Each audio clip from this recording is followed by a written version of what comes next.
It appears no one at this White House has that job, the one of finding and providing evidence in this matter. Elaine, as you mentioned at the top, the Justice Department today called the House Intelligence Committee, didn't write anything down, called them and said we need more time so it could, quote, determine what, if any, responsive documents may exist. The House Intelligence Committee has since said do so by March 20th, or it may seek other more hardball means to extract whatever evidence, should it exist, from the Justice Department. All right, Major, I want to play for you what Senator Lindsey Graham said late Monday about the Justice Department's non-response. Take a listen.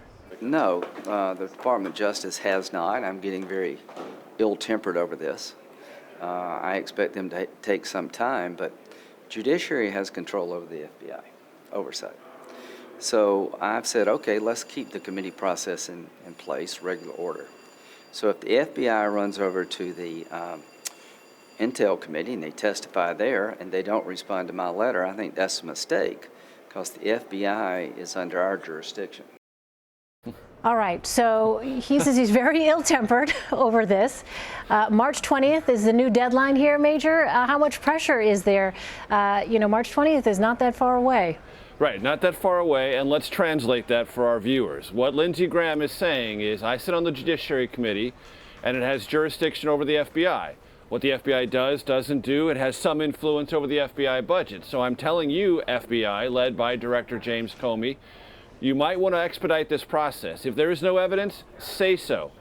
Call the president out because he's the one who set this in motion. But of course, the Justice Department at the senior levels is trying to be responsive to the president, even though the president, as I said in my piece, Elaine, hasn't even told the Justice Department, oh, by the way, will you please send over that evidence? That in itself explains to you the conundrum for the Justice Department, because nobody at this White House will cite any evidence other than published reports about generalized surveillance generally in the 2016 campaign, nothing responsive to the tweets the president put out himself. So there doesn't appear to be any evidence here or anyone trying here to find it if it exists in the first place, and then no directive to the Justice Department to be responsive to the House Intelligence Committee. So there is no evidence and a lot of circular conversation. And it feels bureaucratically as if not only bureaucratically, but also politically, that the FBI is caught in kind of a vortex here. One, the president set in motion that it appears he can't back up and is trying to have the FBI, if it can, find a way out for him.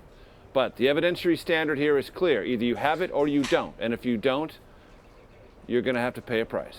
Taking a step back for a moment, Major, the president has made unsubstantiated claims before, like his one-time proposed investigation into what he said was widespread voter fraud. Are there consequences, Major, for making claims without evidence? If so, what are those consequences? And also, is there any kind of precedent here? Well, not just voter fraud. Remember, Elaine, voter fraud, all of that went to Hillary Clinton. Every act of voter fraud, according to the president, benefited Hillary Clinton. That's why she won the popular vote. That's the 1-2 orientation to that fiction that the president has established. Now, he may well be vindicated at some small level when all the votes are counted and all the analysis is done that there was some fraudulent voting, meaning people misregistered or voted in the wrong place.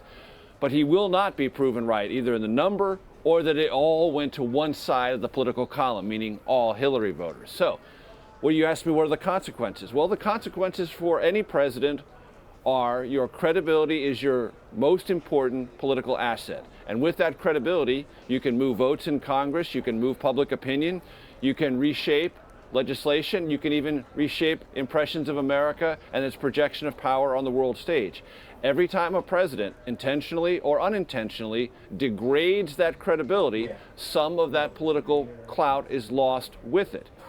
And we're going to have to watch how the president's own credibility stands the test of time. Some of Trump's supporters, I guarantee you, are sort of baking it into the cake and saying, look, we don't expect him to be 100% accurate on all things. We want him to change Washington, shake things up, and as long as he's doing that, we're fine. But remember, this president entered the office with record low approval and disapproval ratings. Low on the approval, relatively high, and comparatively high on the disapproval. So he doesn't come in with a great sense of momentum politically to begin with. He did not enter with a great sense of political momentum to begin with. And these actions that I think to most fair-minded people, at least raise a question about his credibility, and in some instances very well may degrade that credibility, could eat further into those numbers. All right, Major Garrett at the White House for us. Major, thanks so much. Sure.